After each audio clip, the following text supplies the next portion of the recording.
अगर आप जानना चाहते हैं कि किचन में जो मौजूदा साफ़ी होती हैं, जिसमें हम रोटी रखने का रुमाल होता है, उसमें से अब किस कदर चिकनाई जो होती है, सालन के दाग धब्बे हैं, स्पेशली चिकनाई की जो महक होती है, वो आप उनको निकालना एक बहुत मुश्किल टास्क होता है। तो आज मैं आपसे बहुत ही नहायत आसान तरीके आज मैं शेयर करूँगी और इवन के कपड़ों में से जो चिकनाई की जो बदबू आती है, वो भी नहीं आएगी और महक सी सोंधी-सोंधी सी लेमन की खुशबू आएगी।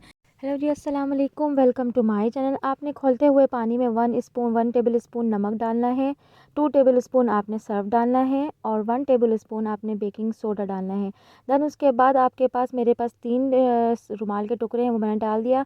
अगर आपके पास रुमाल के टुकड़े की क्वांटिटी ज़्यादा है तो आपने सारे जितने भी आपने डाले हैं, आपने उन सब की क्वांटिटी को सर्फ के बेकिंग सोडा है, लिक्विड सोप है, सॉल्ट, इन सब की क्वांटिटी को आपने डबल कर देना है। देन आपके बाद आपने इनको 15 से 20 मिनट तक इतना पकाना है कि इनका कलर चेंज ना हो जाए और हसीन से हसीन खुशबू लाने के लिए आपने इसमें लिक्विड डिश वॉश डाल देना है।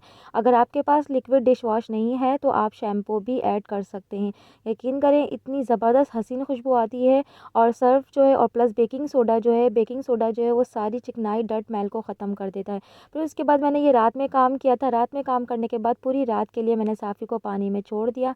देन नेक्स्ट डे जो है मैंने सारे साफ़ी को निकाल के फिर उसके बाद पानी में अच्छी तरीके से उसको क्लीन करा, अच्छी तरीके से धोया। धोने के बाद जो है फिर उसके बाद आपने एक सख्त हाथों से क्रॉस करके निचोड़ लेना है।